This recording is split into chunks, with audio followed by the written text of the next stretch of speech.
If you need a short break, go take it. And we will start in 2 minutes.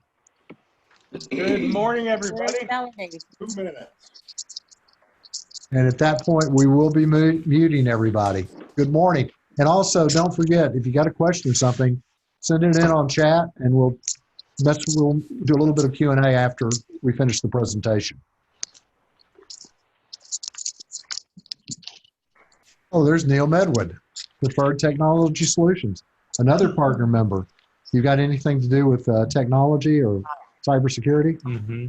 There is Preferred Technology Solutions, yeah, Neil Medwood. Right. In fact, they did an interesting white paper. I'll send it to you, or I'll have Neil send it to you, but interesting white paper on the do's and don'ts during COVID. Mm-hmm. And we're going to do another white paper, have them do another one now as we're coming back. And we'll put that out in about 2 weeks after we see how things are going. Be great. It was a great, I sent it to one of the 10 futurists that, in fact, he did all the CIA's protocols. And he looked at the white paper, he said, I couldn't have written one as good as this. He kind of made me laugh. But Neil has a great team behind him. In fact, all of our partner members do.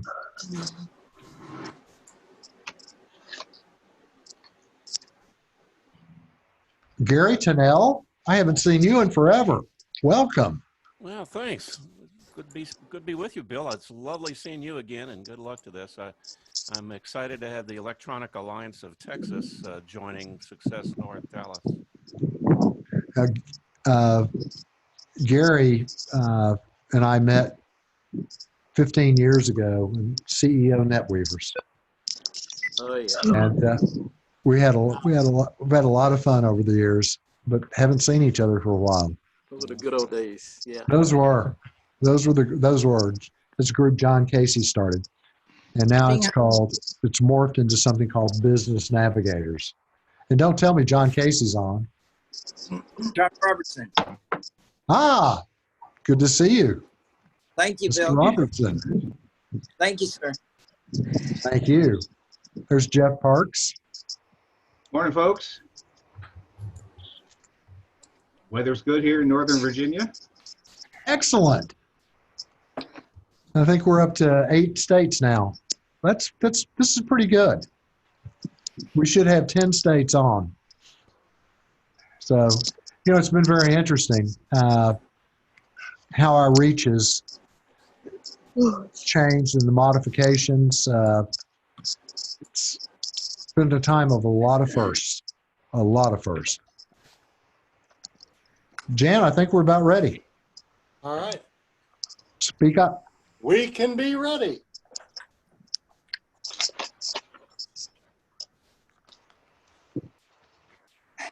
I feel like a news anchor. I got my Yeah. pen out.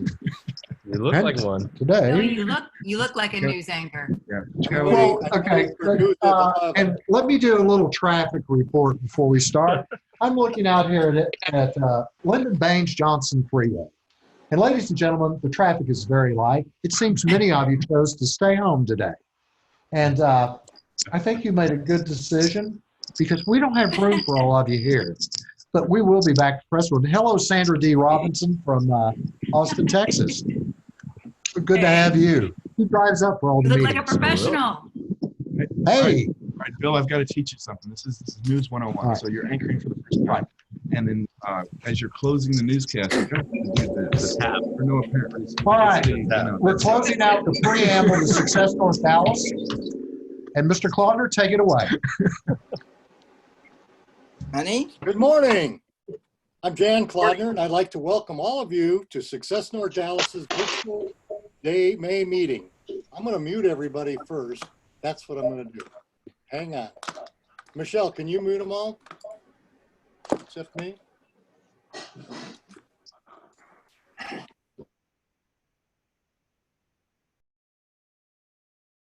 Good morning. We'll start this again here. Can you all hear me? Wave at me, Bill. Good. Anyway, I'd like to welcome you all to Success North Dallas's virtual May meeting. We'll get started in a few minutes, but we have a few housekeeping rules before we begin. Even though your mic will be muted, please make sure it remains that way until the conclusion of the meeting. Now, if you're using your mobile phone and you got live video on, please don't decide to clean the garage or make breakfast and run around with the mobile phone. Keep it stationary, if you will. At the conclusion of our meeting, we'll be taking questions in the chat room, and you can just chat your messages all during the meeting if you like, and then we will address those questions at the end of the meeting. Thank you, and I appreciate you all being here. So let's begin. For the past 30 years, on the third Wednesday of every month, Success North Dallas has had the best of the best in speakers from all over the world. These speakers come not to be paid, but because of the people in the room, the people who have founded 97 companies, created over 1,000 jobs, and turned out 7 Outstanding Entrepreneurs of the Year.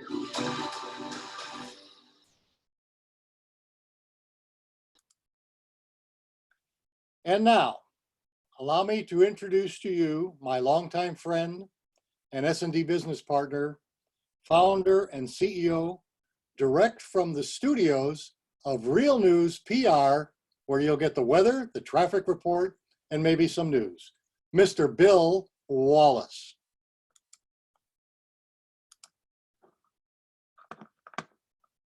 Unmute Bill, please. That's your camera. Morning, am I unmuted? No, you're Thank good. you. You're good. It's fun and not having somebody else do all of this. But good morning. I'm Bill Wallace, and welcome to Success North Dallas, as we're now into our 4th decade and experiencing a whole lot of firsts. You know, for 31 years, we never missed, delayed, or canceled a meeting. And we've had to do a lot of things differently. And it takes me back to March of 1988, when I was sitting with my 2 mentors, Herb Kelleher and Roger Meyer. And I'll never forget, Herb said, Wallace, when you figure out why I should do business with you, come back. Now get out and figure it out. Of course, he called me the next day, but that's Kelleher. And so I took some time and I looked at all the networking groups in North Texas, and I found out what people did not like. And when we started Success North Dallas, we wanted to create a safe space where people didn't deal with card pushers, pitch bookers, selling of wares, and so many things. And at the end of the day, we started Success North Dallas in October of 1988.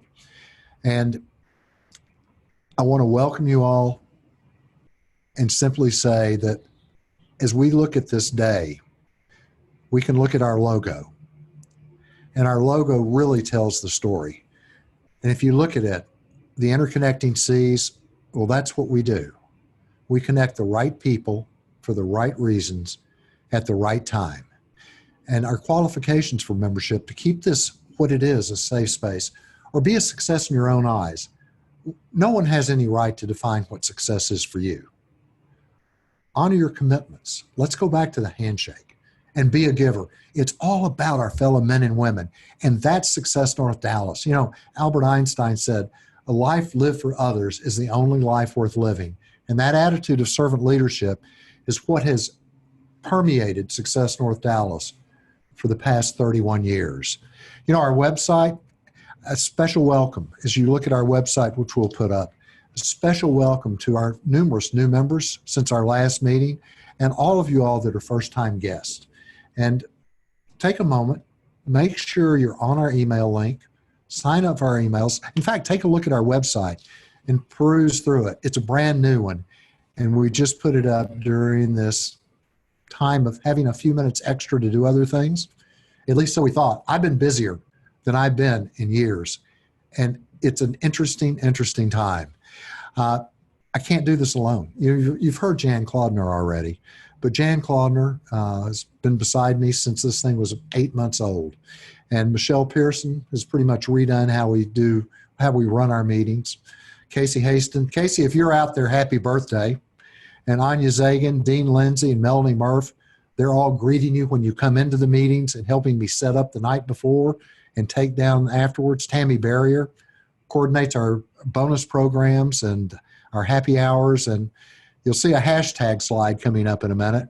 but Lucinda Ruck, she does all of our LinkedIn. And Lucinda is one of 6 that were trained by LinkedIn. And she took me to top 1% of viewed profiles in 6 months. I couldn't believe it. Kathy Clatterbaugh helped found the Dallas Social Media Breakfast.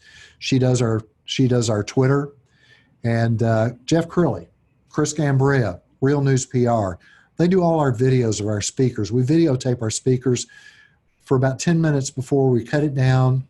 They give you the essence of their presentation, some of the takeaways, and why they've chosen to take time to speak at Success North Dallas. And then we got Misty Hoyt. Misty's out there in a bright blue dress. And if she were here, I'd be saying, Misty, take a picture. Because it's just the way we have fun. And then Lori Williamson, Rare Type, with our copy. And then I have to say a special thank you to Bronwyn Allen. Bronwyn Allen is sponsoring underwriting our Success North Dallas Young Executives. And Kent Barner is coordinating them. And we really appreciate that. And then this is the 2 I'm excited to introduce the most. Cassie Roten and May Farron. They're with the Marriott Quorum Hotel, who put up all of our out-of-town speakers and guests. And I'm hoping we're going to be able to use their services in the very, very near future. But ladies and gentlemen, these people are volunteers. Think about their businesses, do business with them, and thank them, because we wouldn't be here for all of these meetings without them. And each month we do something called In the News. And in the news, we feature, no, it's not you, Jeff. And in the news, we feature something or we talk about things that are happening. And I'm going to mention our first town hall with Dr. Gerald Turner. And Gerald was one of the 18 that were sequestered at Johns Hopkins and MIT studying the COVID virus from starting January 4th for 6 weeks. And he put together a great panel for our first town hall. We had 168 people attend it from 12 states. And Gerald, I really appreciate that. And we are going to continue these. We'll probably do our next one the first week of June, and we will make these virtual every 4 to 6 weeks, but we'll tell you more about that later. And then our SND Young Executives, every second Wednesday at 5 o'clock, they get together, and it's an open meeting. And then during the month, they'll have a lunch that's a closed meeting just for members. But this is a dynamic group. And if you know a young executive, and young at heart, young executive, that would benefit from this dynamic group, just have them reach out to young executives at successnorthdallas.com. And also, if you know a young executive that's been caught in this COVID-19 issue and is in transition, have them come to us as well. We would love to help them. And when we turned 25 years old, we looked at how do we keep this going? And we started something called Partner Members. And the partner members are a group of people that have come alongside of us financially to keep our dues down to $345 a year. Of course, that includes all 12 meetings. And these partner members are our way to go on, yes, another 25 years, and maybe now I could say another 31 years.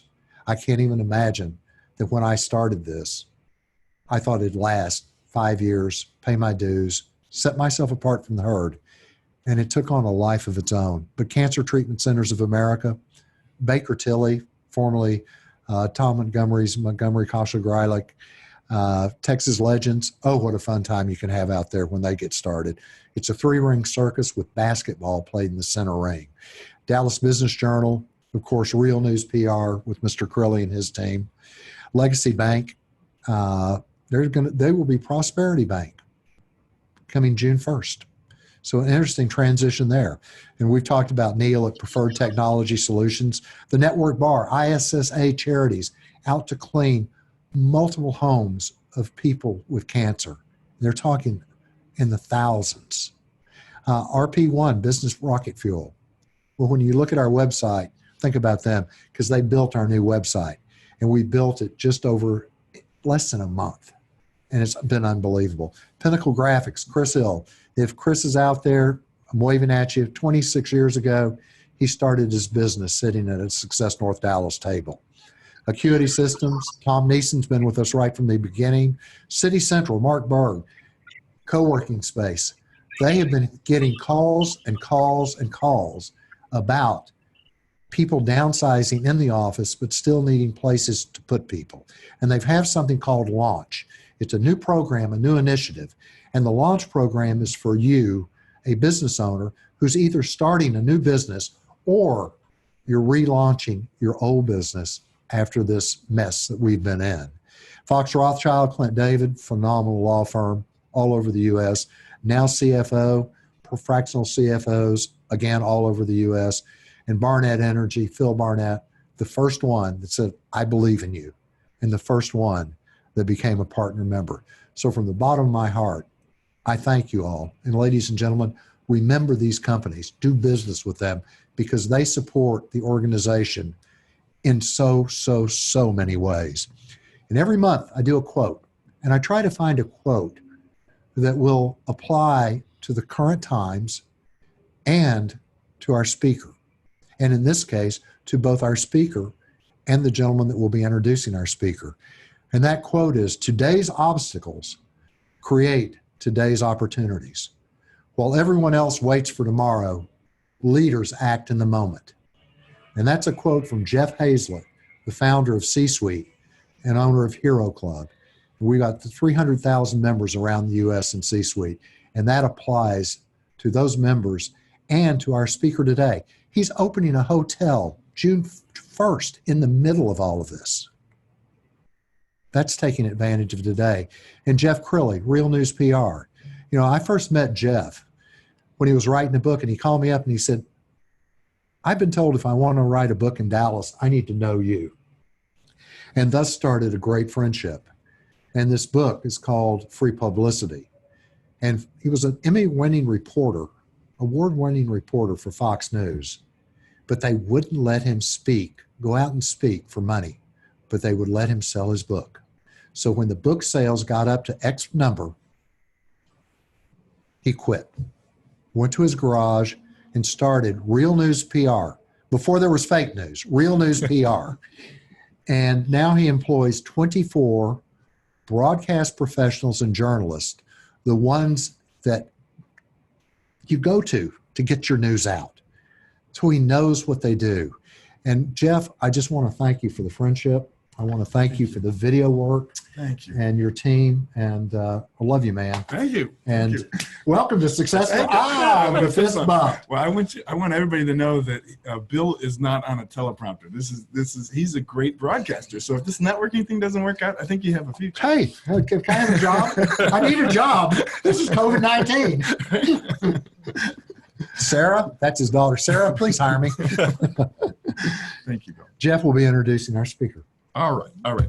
Well, it's an honor, truly, to introduce Daniel Moon. A little background. The Moon family first came into my life because my wife was a TV reporter and did a feature story on the Moon family when it was just one little shop on Harry Hines. This is in the late 90s, and now they've really built an empire, and such a inspirational story.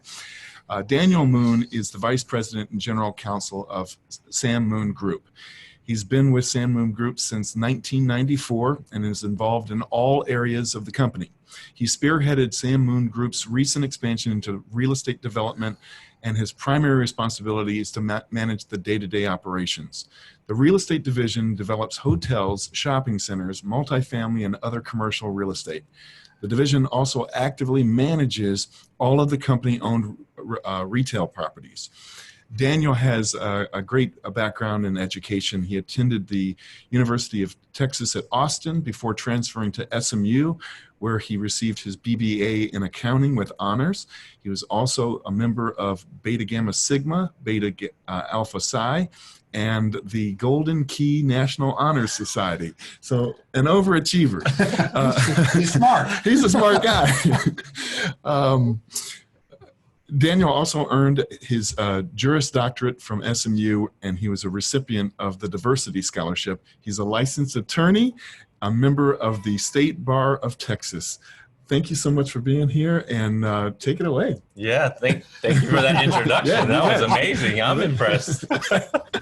So I'm here really just to represent our family. I mean, all of our accomplishments are definitely not due to me. It's really due to my parents. My parents moved to Dallas, Texas in 1983. They started Sam Moon Trading Company in 1984. Back then, every major city had a wholesale district. And so you'd have small mom and pops come in from out of town, go to the wholesale stores, load up their cars with a bunch of goods, and then drive it back and resell it. So that's how they started. And then they did general merchandise, but quickly realized that women's accessories and handbags were extremely popular in Dallas. So in around, I would say the late 80s, early 90s, they converted to all women's accessories and handbags. It got so busy and popular, and it was supposed to be wholesale only. We had a $30 minimum. You had to have a resale sales certificate to buy, but then we realized people were really just buying for themselves and their friends. So we decided to get rid of the wholesale only policy and just charge sales tax, but keep our prices exactly the same. And then that's just when business boomed. And so then my brother, my older brother, Sam, he joined the company in the early 90s after he graduated college. And then I joined in the mid 90s while I was attending SMU from undergrad through law school. And so, the business grew and grew and grew. At one point, we had so many people coming that we had to have a security guard let people out in order to let people in. And so we realized we needed a bigger space. And so that's when our company pivoted and we changed, and we started looking at other opportunities. And one of the opportunities we saw was all of the buildings around us weren't owned by us. We only owned the building that our store was at.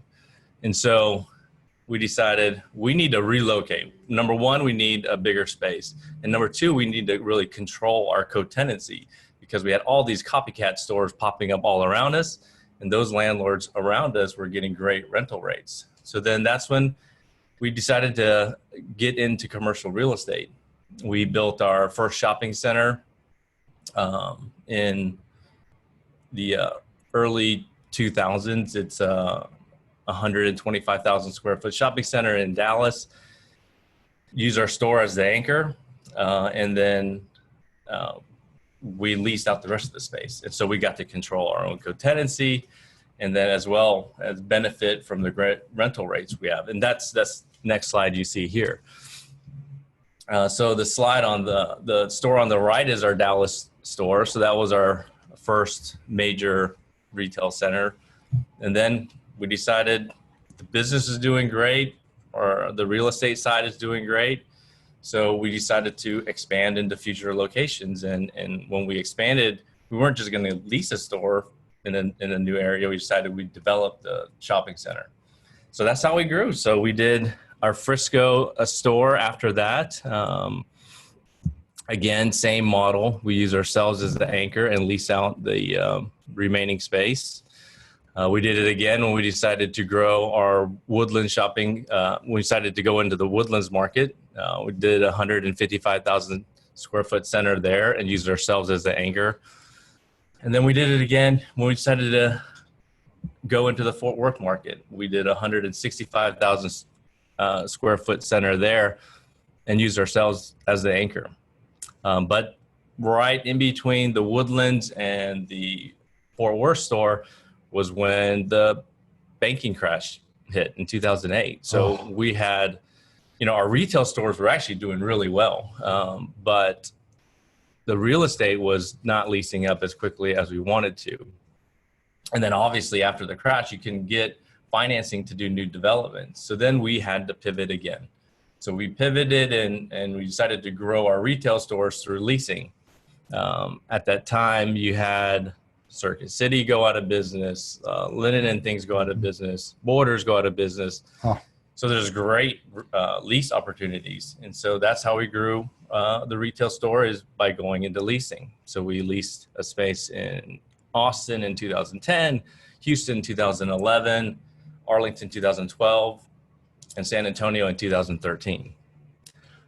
But then again, we had another challenge. So we ended up seeing all of our same store sales go down. And we decided we're going to take a pause and see what's going on. And good thing we did, because, you know, now everyone calls that the Amazon effect. So we took a pause on growing our retail business, and it's a good thing we did, because like a lot of our competitors like Charmin Charlie and even Forever 21, they kept pushing forward, and they didn't take a pause and see what was going on and what's this new Amazon effect. And Charmin Charlie's is now out of business, and Forever 21 is in bankruptcy. So, but we still, you know, wanted to grow our business, and we looked at what other opportunities there were. Our commercial real estate was doing great. So from the crash till 2013, we constantly had additional growth in occupancy and also growth in rental rates. So we decided we'd go back into commercial real estate. And then my dad always wanted two things. He always wanted a golf course in our portfolio and a hotel. The golf course we did, we bought Coyote Ridge in 2005 and redeveloped the clubhouse and built like a country club style clubhouse for a public golf course. And then the second thing was a full service hotel. And in the Dallas market, as big as it is, there wasn't really that many great full service hotels that were for sale, and really not a whole lot around in general, especially because of the crash. There was not a lot of new developments in much of commercial real estate, but specifically not in full service hotels. So we pivoted again, and we went out and looked for the best brand, which Marriott was one of the top brands and is the biggest hotel group in the industry. Brought them in and looked in the market. Our family is from Plano. I went to Plano Senior High. Myself, my brother, my parents, we all lived in Plano at one point. So we knew that legacy area like the back of our hand. And we knew that a lot of activity was just starting there. And so we got Marriott on board and they helped us select the site. We worked with a big developer there, Femi Carahan, and he was telling us this great new project is coming out. At the time, there wasn't a name, but now it's turned out to be Legacy West. And all these big companies were supposed to be coming. We couldn't announce it yet, but we collected enough data to realize that this is where we wanted to be. And so, you know, we got the best brand. We felt like we got the best site in that area. And we ended up developing a 304-room Renaissance hotel.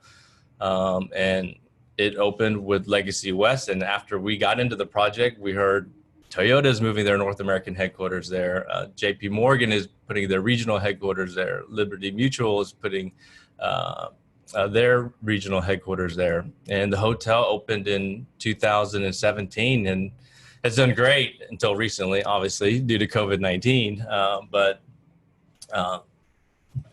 So we pivoted and we got into the hotel world, and then we realized there are a lot of things we like about hotels. I mean, number one, you get to partner with these great brands. So we're not doing anything ourselves. We don't have to reinvent anything. We just go with their direction.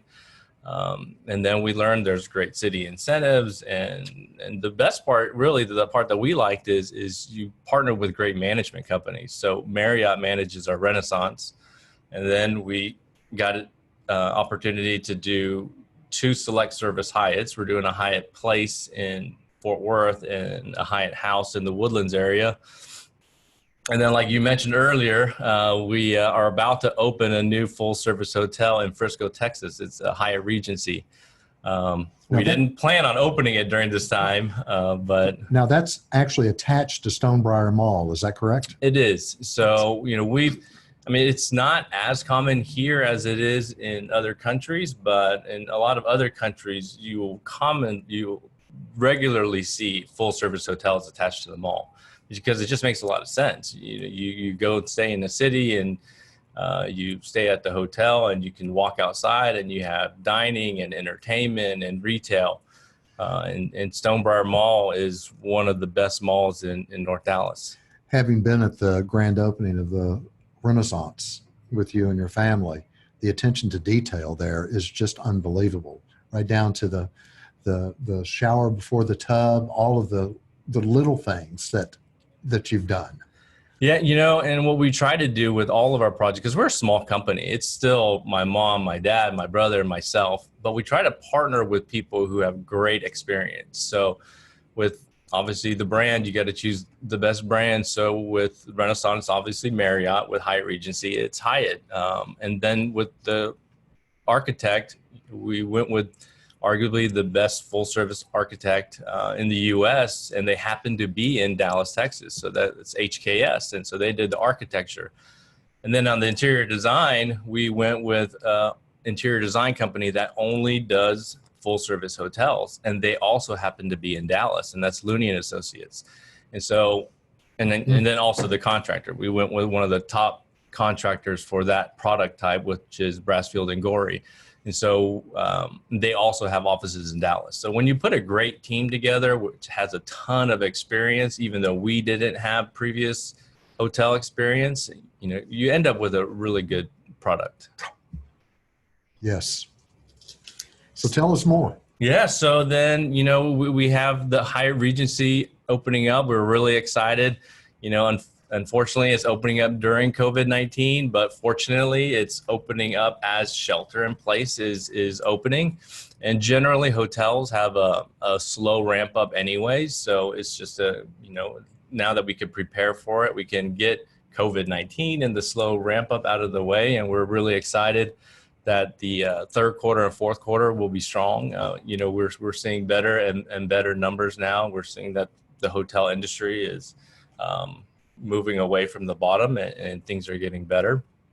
So we're really excited about it. It opens June 1st, and the first segment in hotels that's really going to pick up is going to be your leisure business, and leisure business by traveling by car even more so than by airplane. And so we think we'll get a lot of people coming in to check out a new full service hotel that's attached to the mall. So we think that's great. But getting back to kind of our company and how we've changed, you know, we're pivoting again, taking advantages of our opportunities. You know, we have a unique perspective in the fact that we understand retail as retailers, and then we understand shopping center development as developers. So we kind of know what tenants are looking for, and we know what the guests want to see, and now we know hotels. So we kind of put all of that together, and our next kind of pivot is development of mixed use center. And we started this in the Woodlands area. We had land at where our existing Sand Moon Center was. We acquired additional land over the years, especially knowing that Exxon Mobil was moving their headquarters to the Woodlands area, and their campus is the biggest per number of people and square feet in the U.S. And so people are continuing to move to the Woodlands area. So we amassed 70 acres there. We have our existing center. We added on to the center and added restaurant, retail, and entertainment. Again, we knew the Amazon effect, and so we wanted to bring entertainment into the center. And so we were lucky to get AMC to come on board and David Buster's come on board. Both of them opened great, but unfortunately due to COVID, they had to shut down. But we've already heard that their plans to reopen here soon. So we're really excited about that. Again, we have a Hyatt House that we started construction down there that's scheduled to open early next year. And by then we're fully expecting the economy to have recovered. And then we are doing a multifamily project later this year where the plans are nearly done. And we think just that mix of multifamily, hotel, restaurant, retail, entertainment, you know, that we think that's what people want. And that's kind of where the future of commercial real estate is heading. We know for sure hotels want that. You know, I speak to Hyatt and Marriott all the time. And when they talk about projects, they don't want to be just a hotel on the side of the highway anymore. They want to be somewhere where their guests can come in and walk out, get something to eat, do some shopping. And so we think that we have kind of that right model. So that's kind of our next phase. And then now, how are we going to pivot after COVID-19? We're going to see, we're going to push forward through our existing projects. So obviously the mixed use development is one of our existing projects. We have another big one that we've been working on for a while. It's a JW Marriott in downtown Dallas. Believe it or not, it's the first JW that's going to be in Dallas. Houston has 2, San Antonio has 1, Austin has 1, but this will be the first in Dallas. The location couldn't be better. We're located right in the Arts District, so we're catty corner from the Dallas Museum of Art. We're right across the street from the Trammell Crow Center, and walkability wise, again, hotels really want you to be somewhere where there's a lot of things around there. So we're right next to the Dallas Museum of Art, the Crow Asian Center, the Nasher Museum, Meyerson Symphony, Winspear Opera House, a bunch of great restaurants around there. So even though it's a challenging time right now, we wanted to move forward with the project because just like when the banking crash happened in 2008, things were really tough. But if you owned real estate after that, you got a longer runway because there was no new projects for several years. And so we kind of feel like the same thing now. You're going to have there's not going to be a lot of lenders lending on new projects. And really, though, you'll have a lot of developers that are going to be a little fearful to go out and do anything. And so you're going to see a period of 2 to 3 years where if you can get something open, you'll have a longer runway. So, we're pushing forward, and we feel confident that the economy will rebound, and then our projects, will be the beneficiaries as, we recover. So we're pushing forward with all the projects that we were working on pre-COVID because we thought they're great, and we think that they'll have a longer runway afterwards.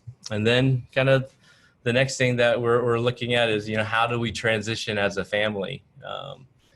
My parents, when they started this, believe it or not, they're about the same age that kind of I was, that I am now.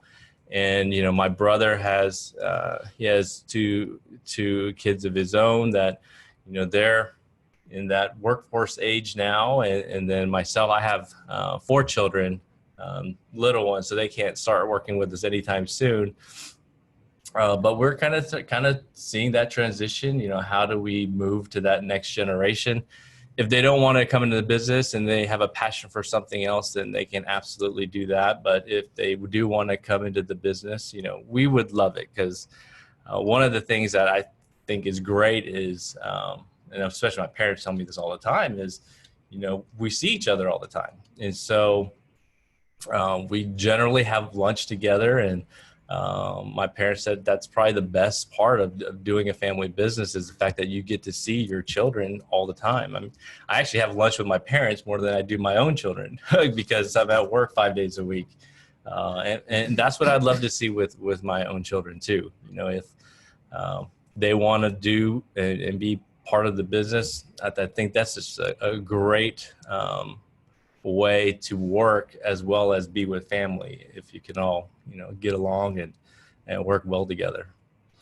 I've got a question. So can I jump in? I think everybody on this call, when the pandemic hit, you're hit with this wave of fear that we've never been through this. What's it going to look like? How do you manage fear of the unknown as an entrepreneur? Yeah, so trust me, we've had many sleepless nights, and we have to work and manage through the situation. And how we do it is, everyone's experiencing it. We're not alone, and so we just try to do our best. Every day we work. We got hit all angles. So we had to close our retail stores. The hotel went to almost single digit occupancy. we're landlords, so we're having to deal with tenants who they had to have their stores closed. We had to deal with lenders, and we still have debt service payments, and so you just manage it the best that you can. You try to be a good human being, and you try to work with people. And luckily, majority of our partners that we've been working with, they've been helping us out and letting us defer payment when necessary, if it's that service, and or if it's a rental payment, working with us on restructuring those things. And so you just try to be a good human being,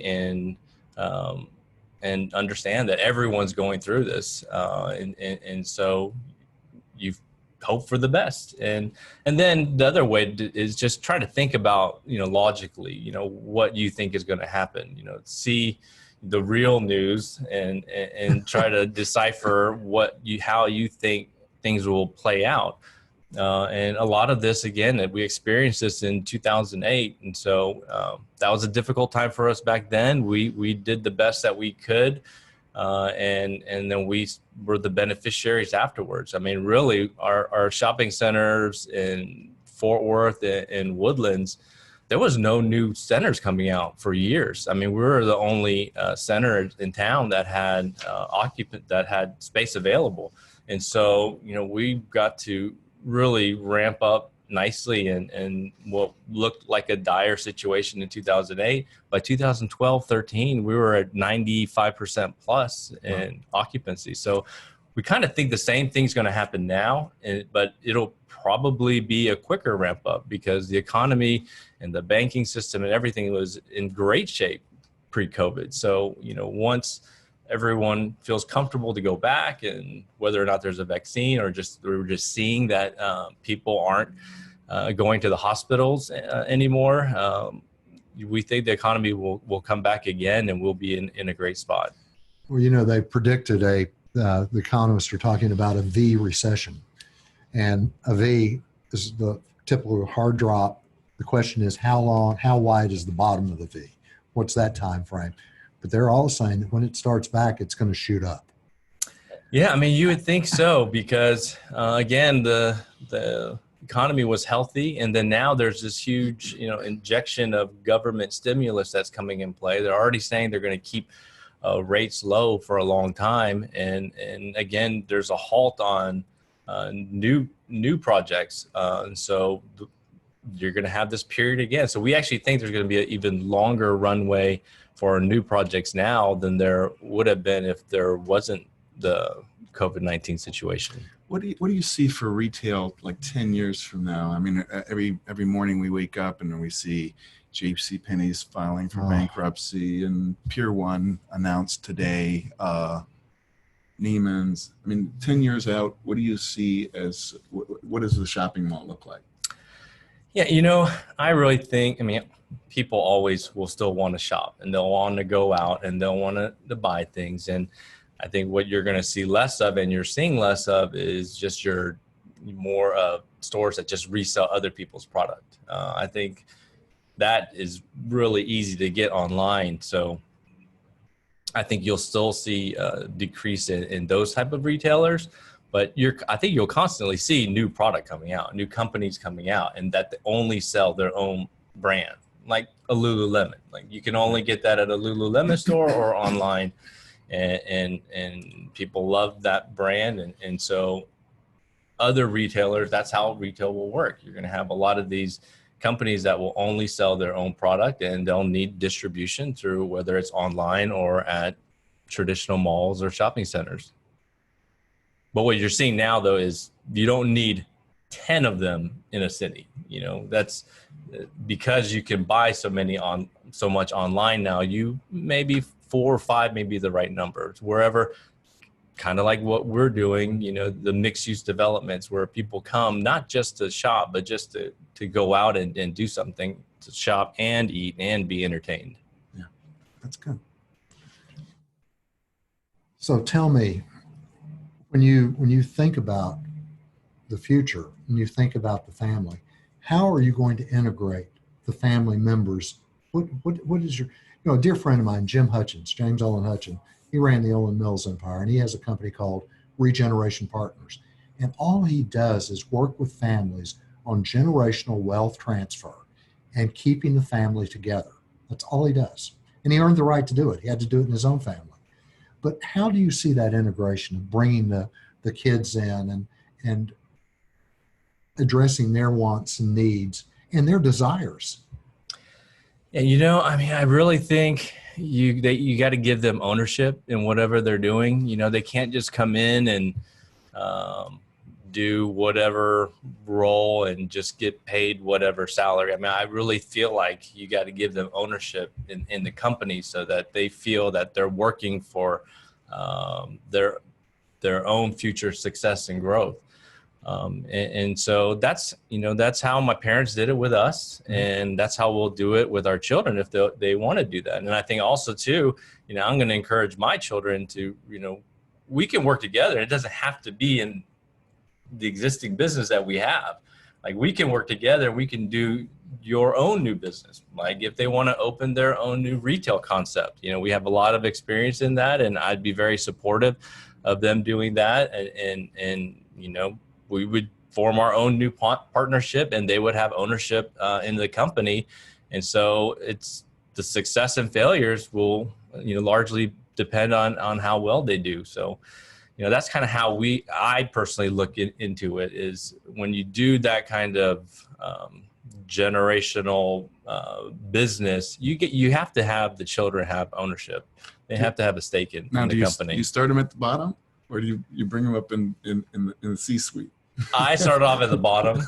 So I did warehouse receiving, I did shipping, I worked at the cash register. So, and I think it's been very valuable for me because then when you're trying to manage, when you do get to that level where you can manage it, and you are a higher level executive, all the work that needs to be done. And so when you work with your staff too, you understand their hardships and what they went through, and you can, I think you can be a better manager knowing and having gone through the same work that they're doing. That's wonderful. I think we have a little bit of time for some questions and answers. That'd be great. Since I can't seem to get the chat on my iPhone, maybe Jan, do you want to read it out for us? Why don't you pull some of the good questions? Yeah, I'd love to do that. One of them came from Jeff Parks. I'm going to find it over here if I can. He says, for Daniel, pivoting is impressive, but that requires building strong relationships with each new partner. I'd like to hear the first 2 to 3 things you do to build trust in this evolving relationship. Again, when we work with our partners, we pick the ones that have the best reputation. You can go out and, find a cheaper management company that will give you a cheaper rate. But it's not about getting the best price on things. That's not, we've never looked at things that way. We always make sure when we're choosing partners is they have a great reputation. They've done it before. They know what they're doing. And then that takes that fear factor out. Generally, when we've gotten in trouble is when we work with someone new and it's been a new company and we've tried to save $1 or $2 and it ends up costing us more money in the long term and a lot more stress and headache. So what we try to do is go with partners that are proven, have a long history, and have a great reputation. I found another question here, and it seems to be about from the attorney side. And that question is, how do you balance your management responsibilities with your counsel responsibilities? How do you keep the legal side separate? Yeah, and really, it's you don't, and I don't think you want to. So probably the best thing my dad ever made me do is he encouraged me to go to law school because I'd never even thought about going to law school. But my dad had gotten into some legal issues in the past, and our company was growing, and so we thought it would be a great strategic move for our company for me to go to law school, and that was the best thing I ever did. And really, the benefit of having gone through law school and being an attorney is you know kind of where you should, what things you should do and what you shouldn't do. And so, you know, the legal side and the management side go hand in hand. You know, if we make better management decisions because we understand the law, we get in less trouble and we have less legal issues. So it really partners really well together. And that's kind of more probably the biggest impact of my law degree is helping our company avoid legal issues. That's good. I've got another one for you. Biggest regret since you've been in the family business? Any opportunities that you missed or chances you didn't take? You know, to be honest, I really don't have any regrets. You know, I think I'm very appreciative because, you know, without being in a family business, I don't think I would have had this kind of opportunity. You know, I've been able to really be in the middle of all of our growth and be a part of, again, going back to working different positions, working a lot of different positions. And you know, a lot of times if you just work at a company, you get hired for a specific role and then that's all the exposure you get for many, many years. But being part of the family business, you know, I got to see all of it. And then I really do feel like it helps you make better decisions in the future. So, you know, at one time I thought, you know, I wanted to be an accountant and work in, you know, back then it was the big six accounting firms. Was. But now I've realized that the family business route is the best for me. And then too, again, I really hope that we can transition this again and bring our children in and continue it, because I'd love to work with my children and see them, not just on holidays, but, you know, 5 days a week. Yeah, I've got another one from Daniel Abroad. He's a C-Suite and Hero Club member. Assuming the second COVID wave does hit as predicted, and if a shutdown happens again, how would you pivot or react at that time? You know, it's hard to kind of just That's a tough guess question. the future, but, you know, we just, again, do our best. I mean, every day we come out and we do what we can. If it's, you know, the second wave hits, and I would assume that there would be government assistance again, and all of our partners, you know, all around us would work with us, you know, everyone just tried to get through it together.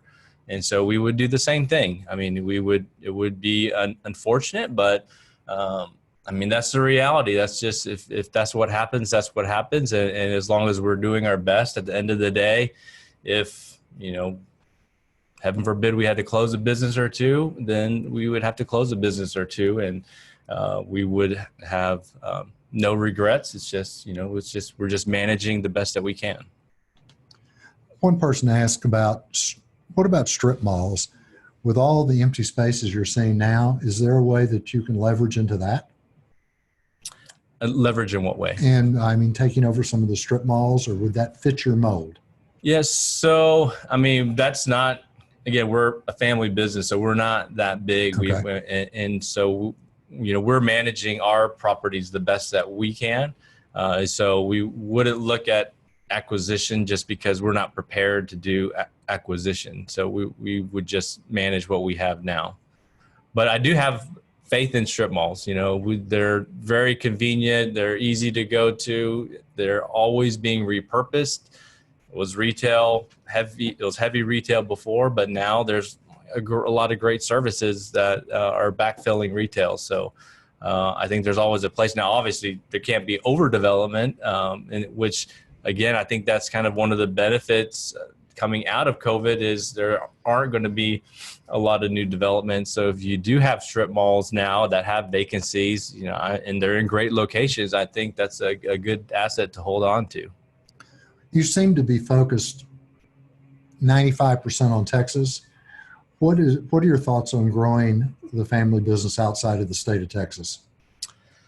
So again, we're small, so we can only grow so much. And we know Texas. I mean, we've been here since 1983, and we're big fans of Texas. And we think that more and more companies now, especially post-COVID, I'm thinking you'll see even more companies and people move in from New York and California with the frustrations that they've had there.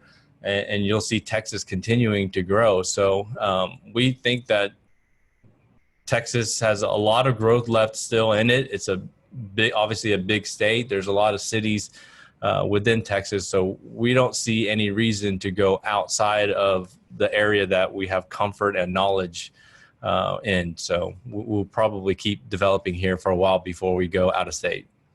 And one person wants to know, what does your typical day look like?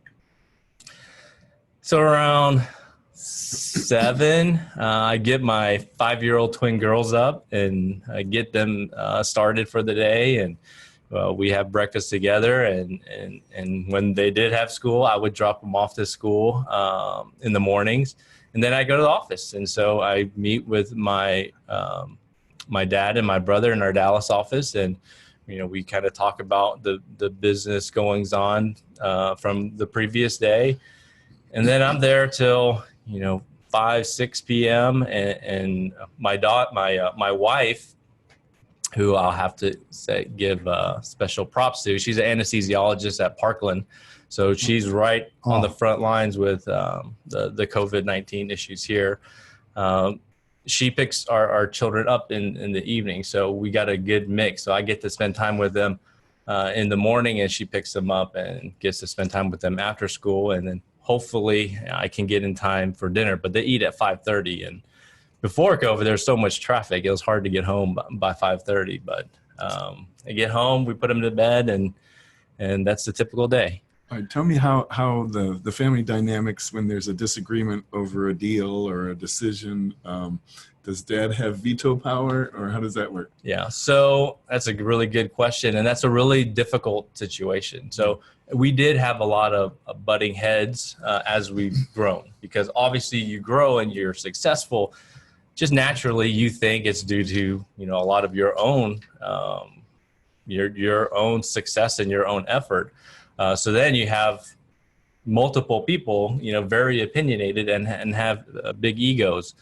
And so kind of the easiest way that, we found, and then me specifically, my mental mindset is generally there's many good ways to do things. It's not just my way, even though my way may be the best, in my opinion.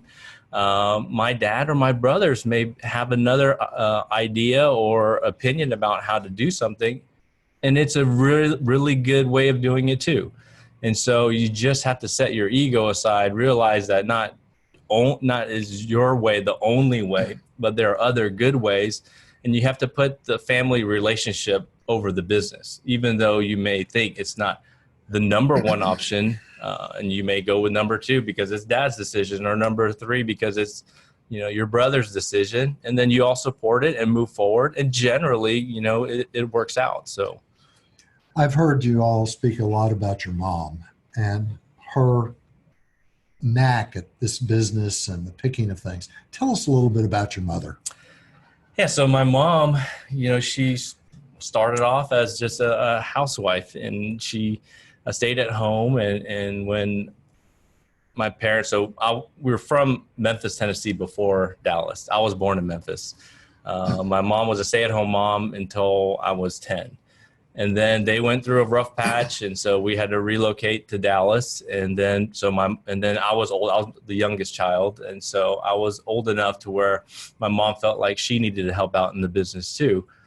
So she joined, and she ended up being, in my opinion, the main reason why the Sam Moon Trading Stores became successful, because she had that touch. Like, she knew how to buy merchandise. I mean, it was just something that she just was blessed with. And so that's why business really boomed, because my mom came in, and from the first day to today, she still buys all of the jewelry. My mom is the main lead buyer, and she's trained all the rest of the staff on how to buy merchandise. And it's a very unique, and she doesn't even realize this, but having been with her at multiple trade shows and multiple buying opportunities, I realized she had a very simple concept. Her concept was she had to buy a product, a piece of jewelry that you could sell. She had a range. So if it's earrings, it's $4. If it's necklaces, it's $10. And so she would just choose the best quality earring that she could sell for $4. Instead of going out and saying, oh, this is the latest trend or this is the latest style, she was super focused on at $4, that's what I'm going to sell it at. And so I'm going to buy the best quality at that price point. And that's why you see, if you go to our store today, I mean, you see we have a $4 earring. And even if another store has a $4 earring, our quality is always better because we focus on the quality, not necessarily the trend. That's cool. That is great. And one last question, unless Jan, if you have another question there, but two people have asked, when are you going to write a book? This family history, this story is a book. It hasn't ever crossed my mind. So, but I don't know. Maybe I can get some guidance here. Right? You guys can help me out. I know a couple of good problems. I bet Jeannie Culver knows a lot of them. But no, it's a story. And right now, as we come out of things like this, it's these stories, these entrepreneurial stories, that's what keeps us going. I'll never forget Nina Vaca that started Pinnacle Technical Resources. It was a funny story, but she spoke back in the bad times. And she said, what on technology? It's a technology staffing firm. Excuse me. She said, what on technology do you want me to speak on? And I said, I don't. I want you to tell your story, much like you've told yours. And she looked at me and said, Bill, nobody's ever asked me to do that before. And to this day, she still says it's the most fun talk she ever gave. And she talked about it all the way back to when her family had a travel agency and her father was killed in the business when they were doing computers. And then that she went to work after college, called up her sister. She said, we need to start our own thing. Nobody's going to keep us hired. And, they built $1 billion company. Wow. And it's a story. And it's these stories like your story. These are the things we need right now. Yes. This story needs to be told again and again and again because it is the backbone. My definition of an entrepreneur is one who has the ability and does share the vision, share the passion of that vision, and share the ownership while leaving almost all but not quite of the ego at the door, much like you said in your family disputes or discussions. Mm-hmm. You had to take the ego out of it. You put the family first, the business second. And it's amazing just to hear you say it and the way you look at that. Do we have any other questions, Jan or Michelle, that we need to touch on? I don't have a question, but I want to make a comment from Taylor. She says she's wearing her Sam Moon's earrings today. Hey, there we go, Taylor. Thank you for your business. It's amazing when you bring the mom into it, the dad into it, and so many other things. And Holden, if you can put the three of us back on the main screen, that would be great. But I want to just thank you. Thank you very, very much for taking the time out of your incredibly busy schedule and just coming and sharing it with us. We have a speaker's gift, a couple of them that I'd like to present to you. And I have to take it out. We have breakfast for two at Awake, former Egg and I, and dinner for two at McGuire's. I might give that to you. Thank you so much. And then this book. And this book is The Nature of Excellence. And it was first given to me by Colleen Barrett at Southwest when she was retiring.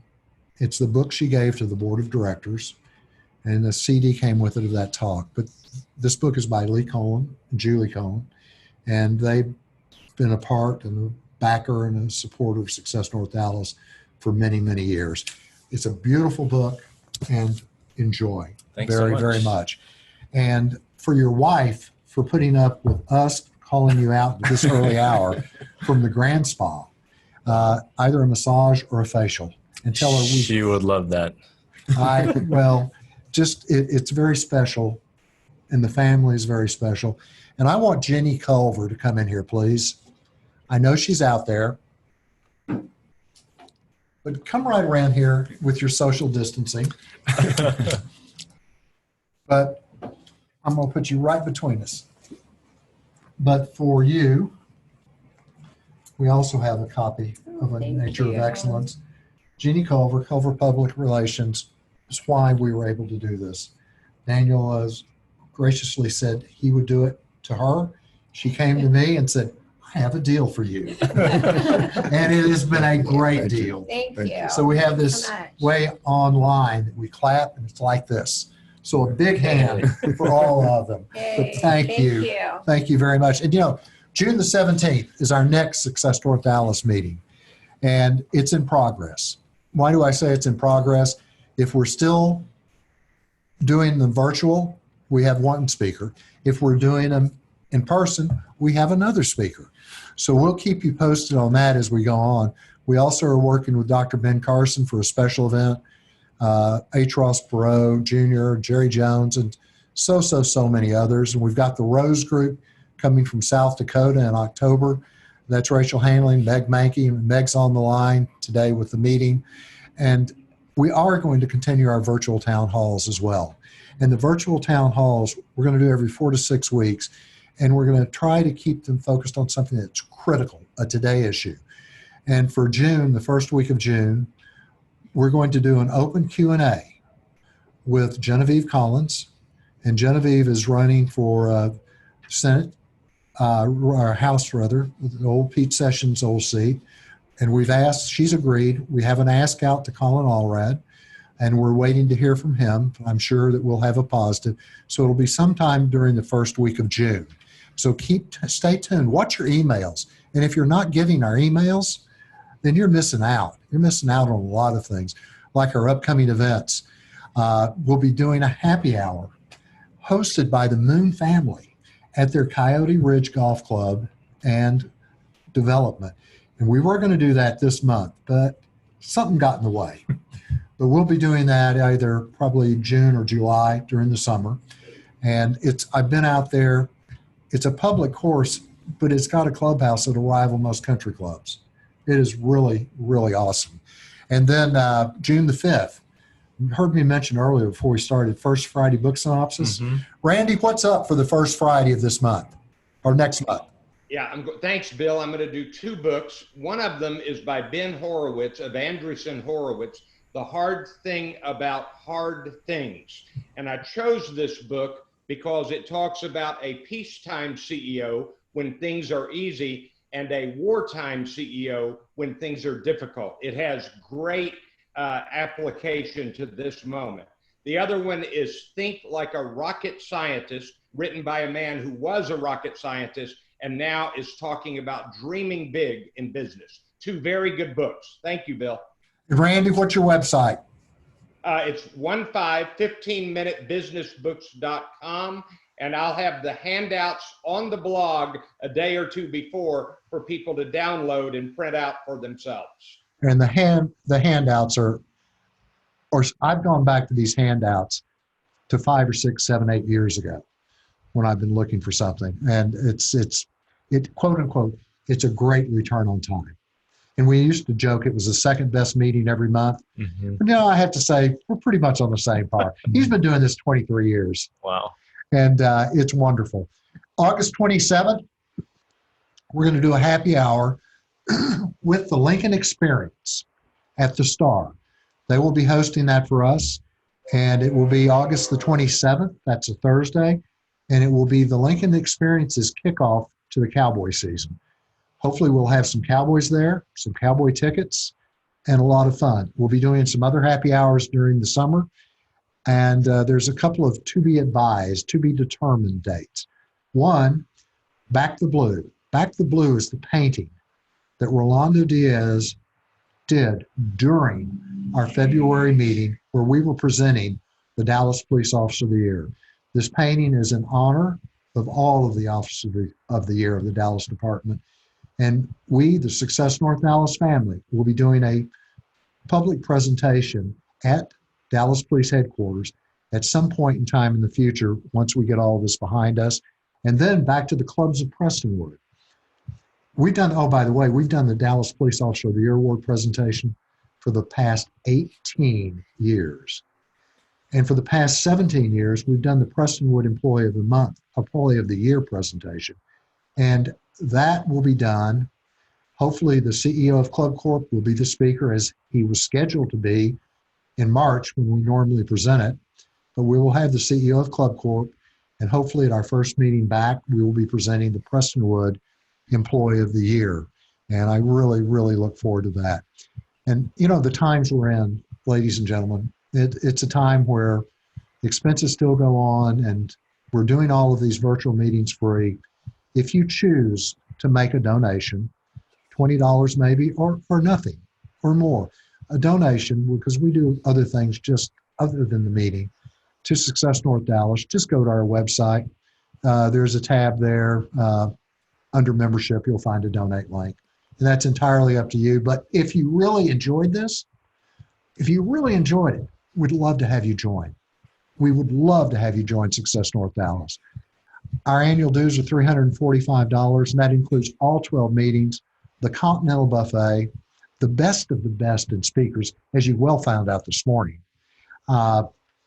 Sometimes great hosts. You know, we get pretty good at this, some of this stuff. Your first-time guests are always welcome and free.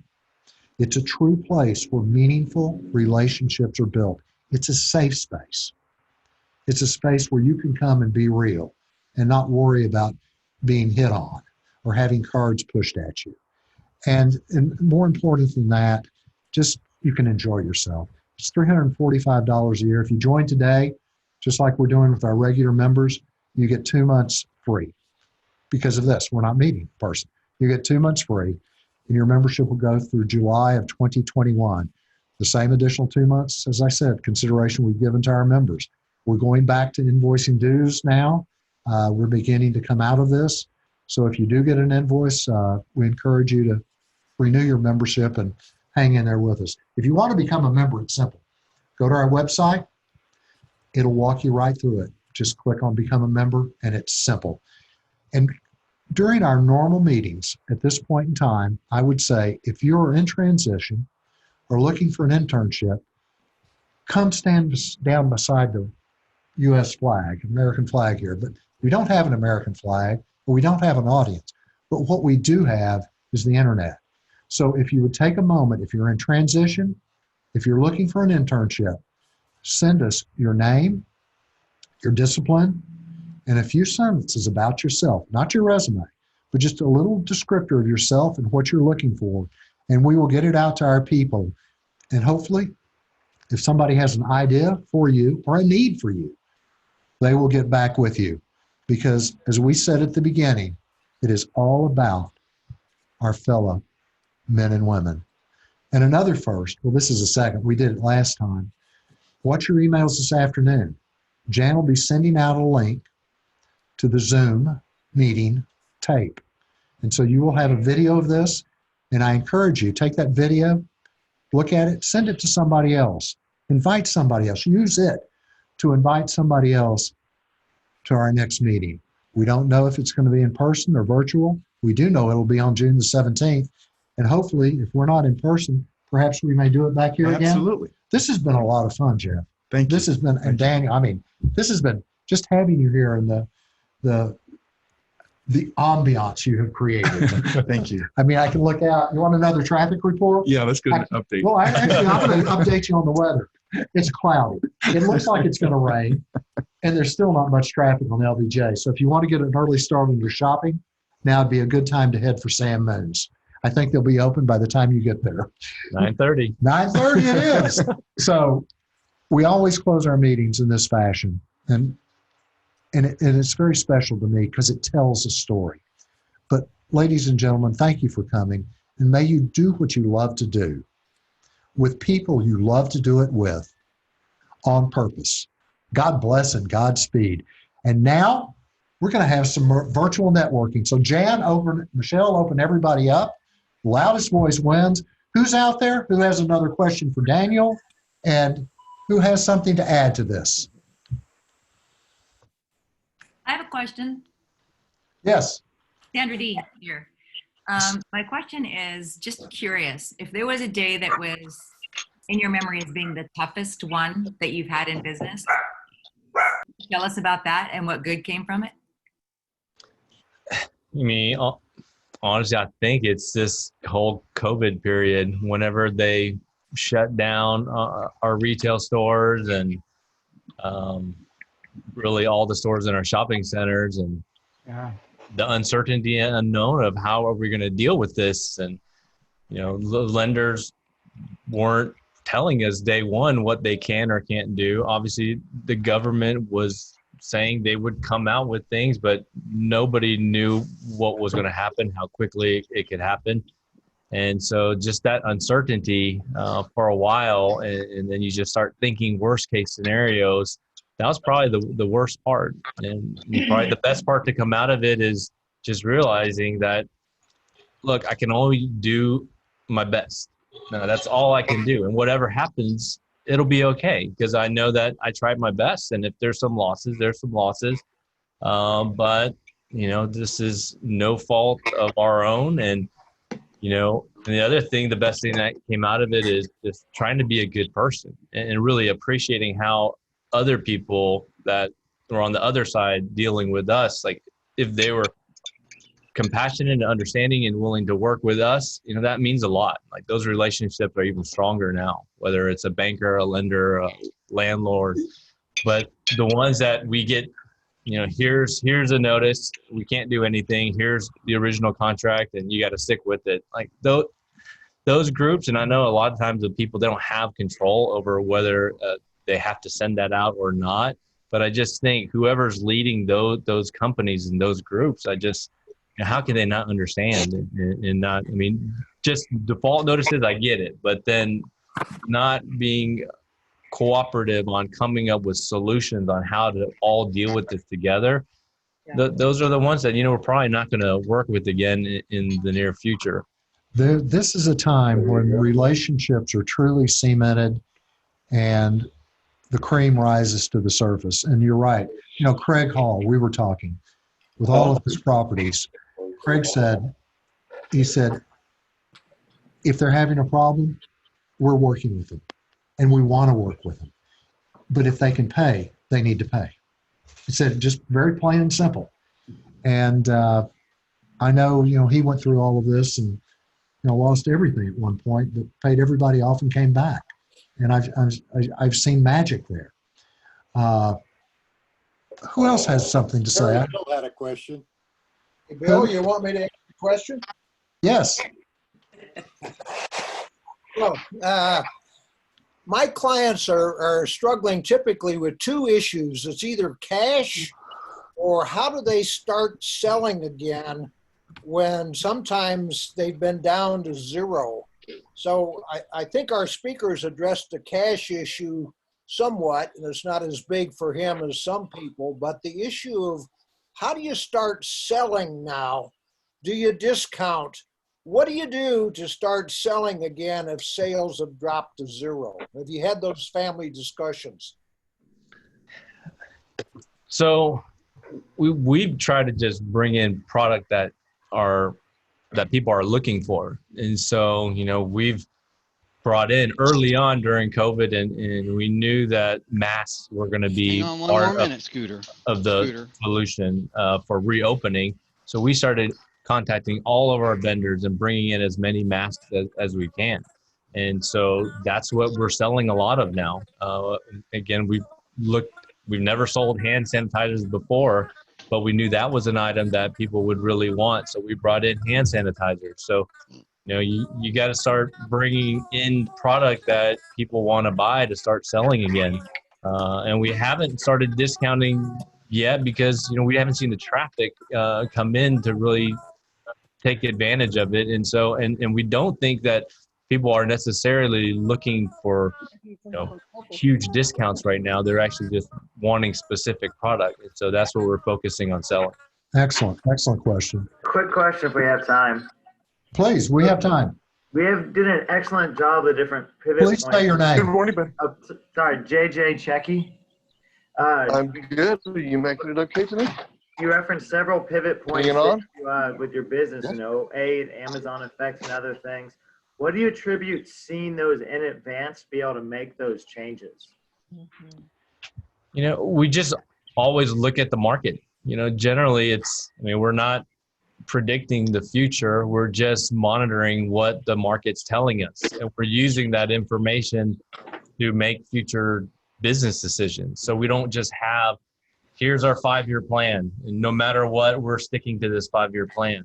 We don't do that. We try to look for opportunities, but also kind of look to see what the market's telling us.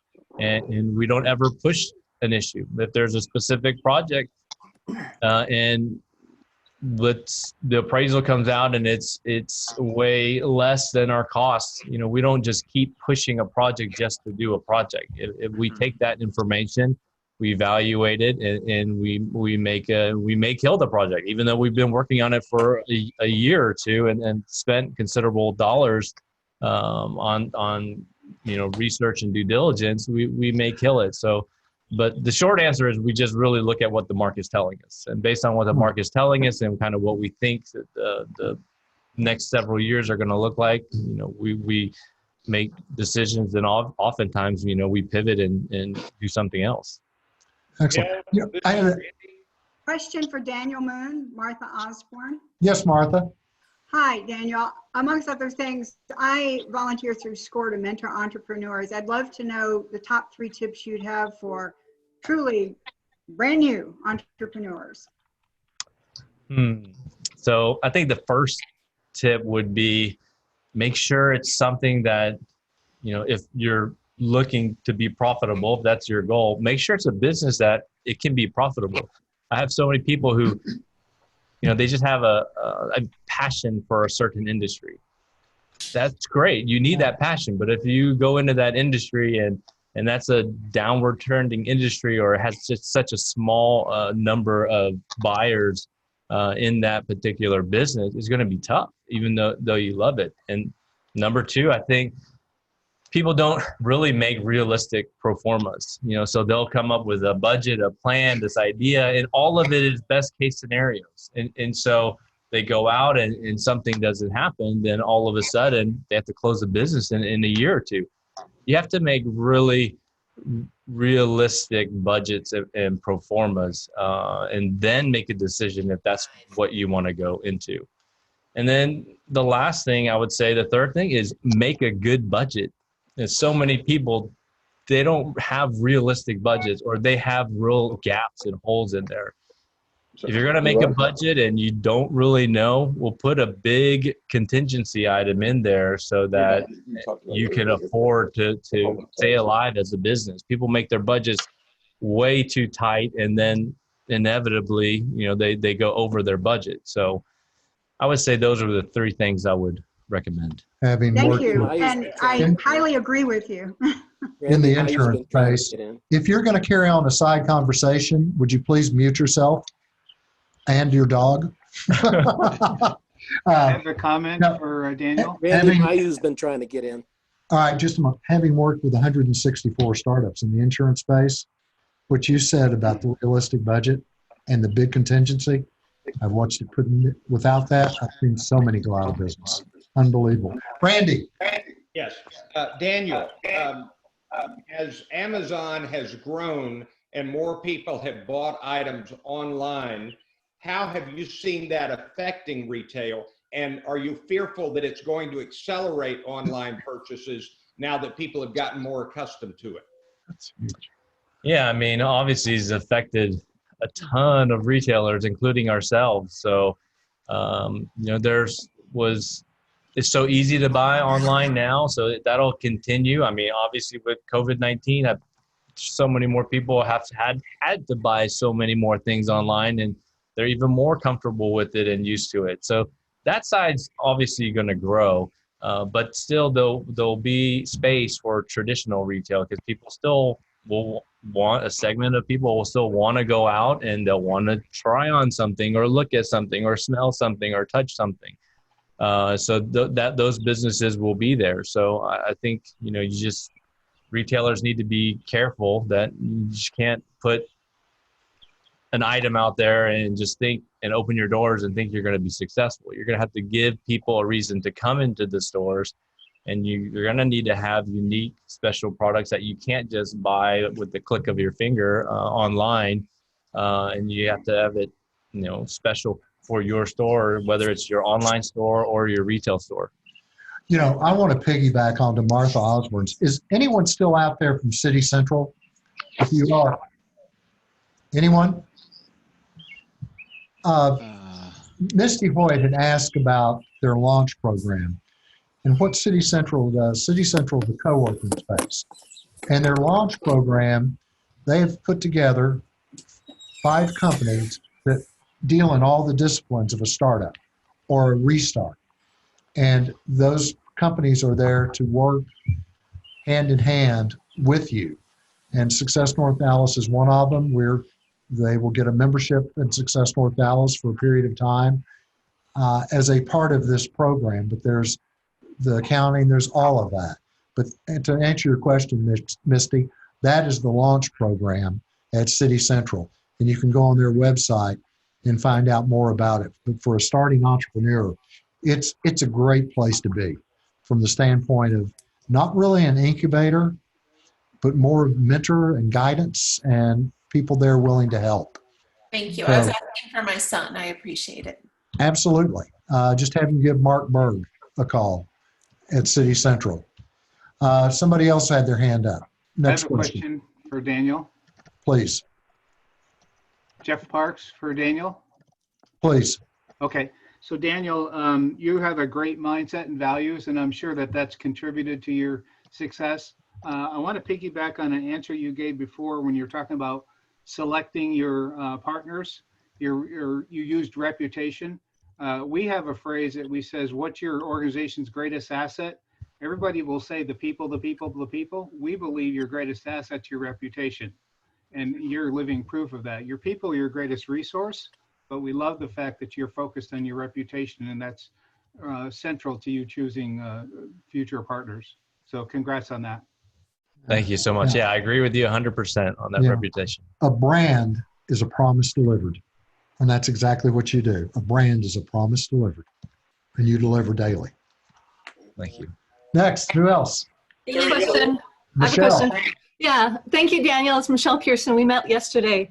Everything that you said, your mindset is amazing. You have just such a successful mindset. Is there something you do every day? You read books, or how do you keep that, especially in the hard times? I don't read books every day, so I should, but I don't. But the mindset is, you really just want to have peace for yourself. And so for me, it's, trying to make the best decision. So you got to go out and do the best research and try your hardest to make sure that when you make a decision, you have all the information that you need, and then you just analyze it and you once you make the decision, you try your best. But really at the end of the day, I think you just have to have peace with yourself. And for me, that's really knowing that I did a good job, I tried hard, and then I was a good person and I'm a good partner to work with. And if you do all those things, then it helps you sleep better at night. Terry Hill, go ahead. Terry. Statement and a question. The statement is, please write a book. And the question is, what is the main thing or things that you attribute your success to? Kind of, again, just kind of analyzing what's out there in the market. When we do things, even the retail, business, we looked at the market. There were no stores like ours. And, so we grew the business and tried to get that first mover advantage.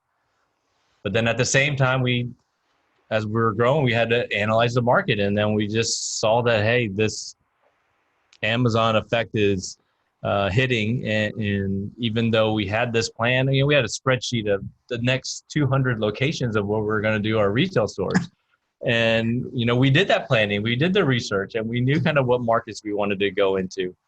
But as soon as we started seeing same store sales go down and realized it's because everyone's buying more and more online, we just scrapped that. I don't even know where that Excel spreadsheet is anymore, but we changed our plan and we pivoted. And but again, it's just kind of seeing what's out in the market and making the best decisions based off of real time current data. I got a name for the book, House of the Rising Moon. Ooh, that's good. Okay. There's a nice ring to it. Hey, I've got a question for Jeff Curley. I've got a question for Jeff Curley. All right. You know, Jeff is married to a very beautiful lady who's director of marketing for Highland Park Village, and they get to go all sorts of places. Before that, she was North Park, I believe. That's right. But I have the question I have: would you and your bride like to go to dinner at 12 Cuts? Amazing. We love 12 Cuts. As a thank you for allowing us to use the studio. Oh my goodness. And shout out to 12 Cuts. I mean, they do such a great job. They're right there on the tollway, just a little bit north of Trinity Mills. Trinity Mills, Yeah. right? Frankfurt. Yeah. Yeah. Thank you. You got McGuire's at the light, and you go on down, you got 12 Cuts. Yep. You don't need to go anyplace else. That's it. That's it. But Thank you. they've been a great supporter. Right after they opened, we did a happy hour there. And we're going to do another happy hour there sometime in June, July area. Yeah. As we get back. I know that Dave Peters' Legacy Group is doing something there, I think, on the 12th. So we'll see how the people decide to come back. But it seems they're coming back. And you said you were opening the bar at the Renaissance on Friday? Yeah, Is that right? we're hoping to, because bars are allowed to reopen on Friday. So we might all have to have a cocktail at the Renaissance on Friday. Who knows?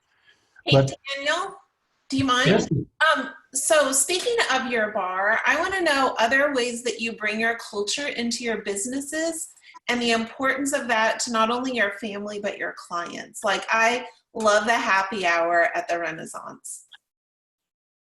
yeah, so with that, the unique thing about Renaissance is when you decide to develop a new Renaissance, the first thing they ask you is, what's your theme? Because every new Renaissance has to have a theme. And so when we're asked that question, literally, I think a week later, Toyota announced that they're moving their North American headquarters from the LA area into Legacy West. And so we thought, okay, they're an Asian company. And we thought, well, obviously we're an Asian family. And how unique and interesting would that be if we can incorporate Asian with Western? Because the other thing is you get to put in a sense of place of where your hotel is going. And so we thought Western and Asian would be such a unique mix. And that's how we ended up with Whiskey Moon, which is a Western Asian, the lobby bar at the Renaissance Hotel. That's awesome. I know when they did the grand opening, they intertwined both the Asian and the Texan culture, and something I'd never experienced in an event before. But boy, that was just fabulous. Yeah, no, it turned out great. People really love it. And it's super unique. Oh, describe a room. Describe one of the rooms. I mentioned the showers and all, but describe the background in the rooms and the suites. Yeah, so every room has a cowboy hat hanging on the hook, and it has an Asian cat sitting on the desk. And on every bed, there's one pillow that has stitching that says samurai, and then there's one pillow that has stitching that says cowboy. And so we've really integrated Western and Asian themes throughout not only the guest room, but throughout the whole hotel. And then outside of the bathtub, there's actually a shower. You can't get to the bathtub without the shower because they shower first before going in. Just little things. So that's not all of the rooms, but a lot of the suites have that. So a lot of Asian cultures, what they like to do is take get a bathtub full of warm hot water, and then they take the shower first, so that when they sit in the soaking tub, they can just relax in a nice clean tub. And so, and they do it all in one unit, so that you don't have to worry about water overspilling anywhere. Well, they say this is the summer of staycations as opposed to travel vacations. So with the staycations, you might be even busier than what you think. I mean, this is the first time in our history where our weekend business is actually higher than our weekday business. So you're absolutely right. That leisure staycation is the first segment that's picking up, post-COVID. One of our past speakers and a friend is David Johnson, who owns Ambridge Hotels. And, I don't know how many properties they have now. It's 1,500 or something. But they have all the different brands, and the staycation is the marketing. It's just that simple. So this is going to be fun. This is going to be fun. What else out there? I have a question. This is Sabrina with Success with Sabrina podcast, and I was curious about that. If your father and your mother had any kind of, cultural, the way they do business that they wanted to instill in you and make sure that you were on board with that. Is there anything that comes from your Asian culture that you felt that your father did not want to lose and he wanted to keep it? I can't think of anything specific from the culture. I know my parents have always been deep faith Christians, and so definitely the religious background of being honest and a good person, that we've definitely incorporated into the business. So that's played a major impact. Nothing off the top of my head. I can't think about the culture side. Okay. Sabrina, she's with us from Miami, Florida, and she has a series of podcasts, and she comes from Brazil. And I had the pleasure of being on her podcast on Monday, and you said that was coming out today?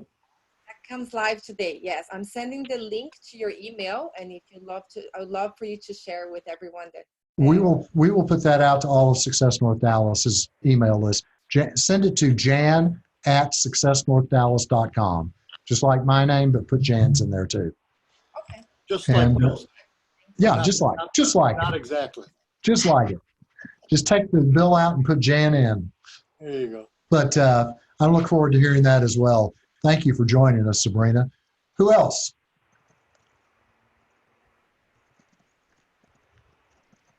Daniel, my name is Lucy with Cleaning for a Reason. And I love the architecture of your strips and how they're true pillars of the community, if you will, very distinct. No doubt you're a family about giving back as well. I'm curious about your give back program with your company. How do you give back to the community? So, my parents have been giving back to the community for a really long time. It's just part of kind of what they do. So one of the things my dad done even before we formalized it into a foundation is, he sponsors education for religious studies. So we have a really strong relationship with Southwestern Theological Seminary and Dallas Baptist University. So we partner with them.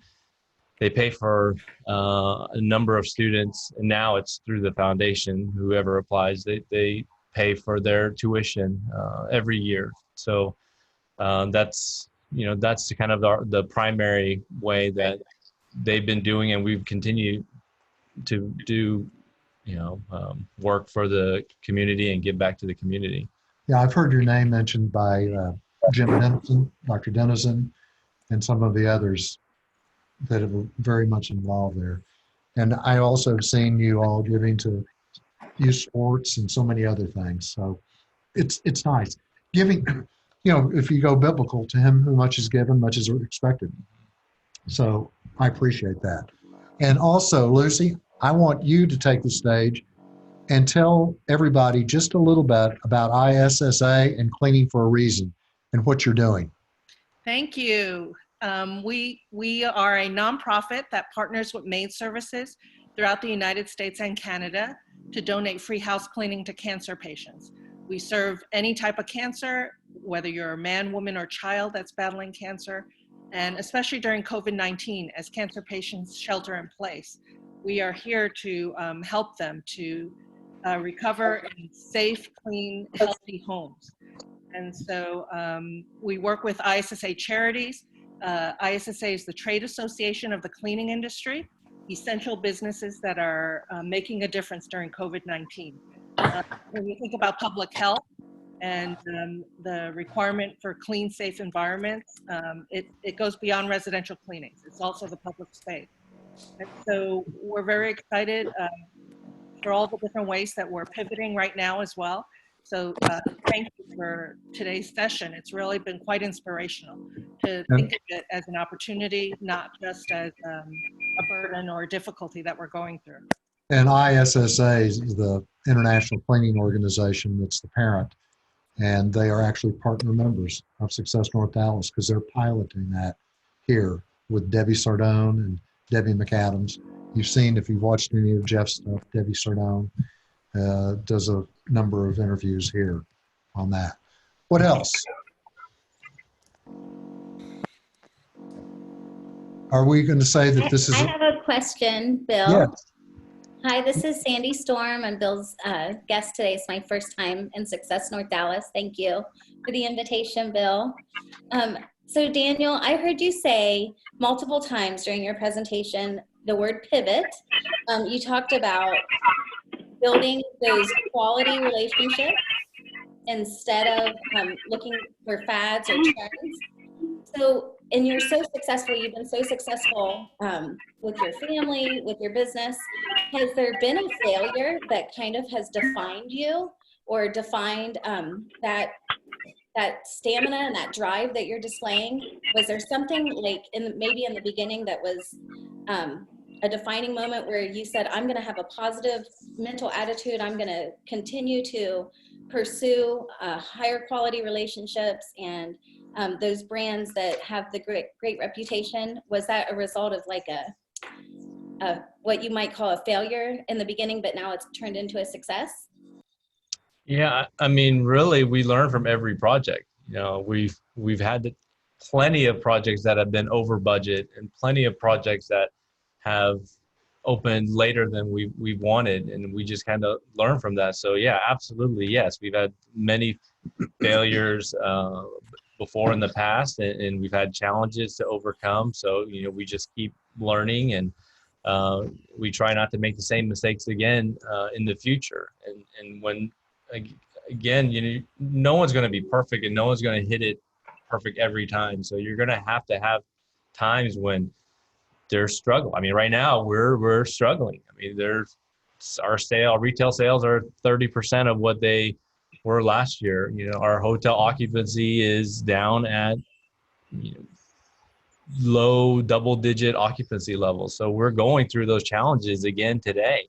And the way we get through it is we just, you know, we try our best. We try to make the best decisions. We try to manage the budget. We look at ways that we can last through a really slow ramp up. So if there's a slow ramp up, you know, we're preparing our liquidity to be able to handle that and be prepared now so that we're not in a bad situation later. So we're working through all that right now. We have lots of challenges right now, but you know, we hope for the best. I mean, we prepare, like it's a cliche, but you prepare for the worst, but hope for the best. I mean, that's what we do. So we try really hard to put ourselves in the best situation. And then just mentally, you know, we hope that, you know, the recovery is quicker and things get back to normal quickly. And we just try to stay positive that everything we're doing, you know, we're doing our best. And so whatever happens just happens, and we don't feel bad or depressed about it. We're at a time right now when cash is not king. Cash is everything. Literally, it's the ace, queen, king, and joker. But Sandy is with a group called the Deliver Fund.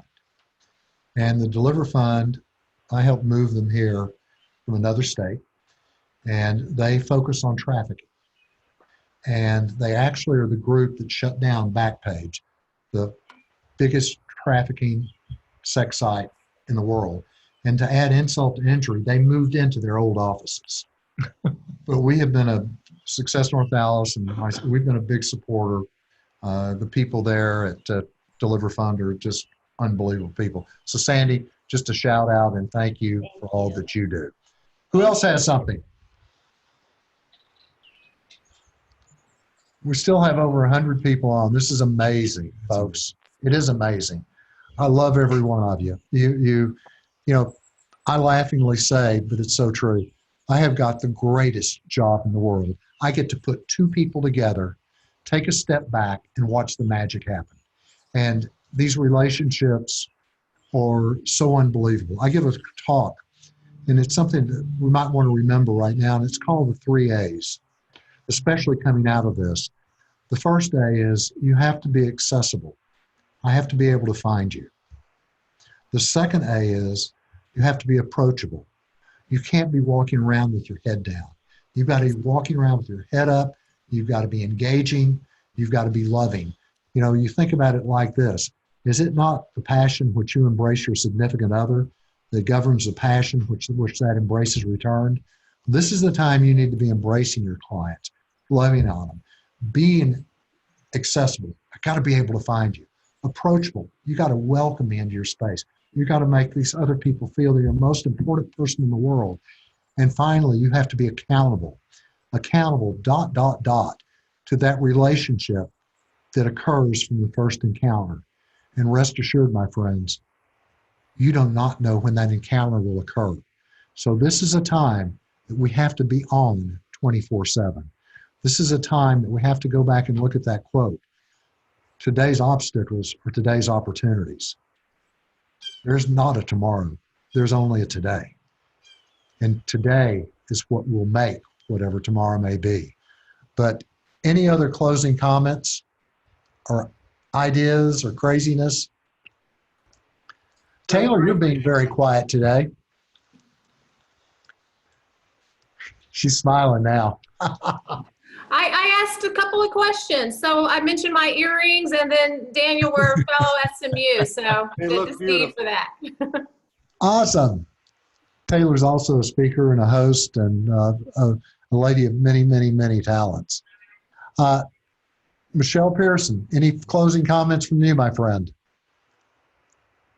No, great meeting. Thank you so much, Daniel. This has been amazing. The chat that we've had, everybody just has loved this and is encouraged, especially in this time, difficult time, this crisis. So thank you for bringing a message of hope and encouragement and inspiration. It's been fantastic. And I know everybody on the call has just really appreciated it. Bill, this is Michelle MacArthur. 12 cuts. Yes, yes. Thank you. Good morning, everybody. And this was amazing. Thank you so much for always just having such inspirational people to share their journey. And Daniel, thank you for just speaking up and sharing just the transparency. That's just very, very appreciated. And it just goes miles with helping people to understand that it's the struggles that we persevere through is what makes us stronger and what the success is. So I really appreciate that. Jeff, it's great to see you, and I look forward to having you guys over at 12 Cuts for a happy hour or for something next time. So absolutely. Thank you, Michelle. We will definitely get that on the books as we come out of this. Debbie Mrazek, my biggest supporter and fan, thank you for being a part of this. This is amazing when I look out here. I am so blessed. Anybody else? Daniel, we're rooting for you, bud. Thanks so much. We really appreciate it. You deserve it. You deserve it. Well, Jeff Curley said that I have to learn how to do this. I'm going to be a good anchor. So, ladies and gentlemen, again, may you do what you love to do with people you love to do it with on purpose. God bless and Godspeed, and thank each and every one of you for being here. Love you. This is truly a family. This is truly where the greatest relationships are built. Look forward to seeing you all sometime between now and June 17th, hopefully at our next town hall. Have a great day. Thank you, Bill. That was awesome. Thank you, Bill. Hey.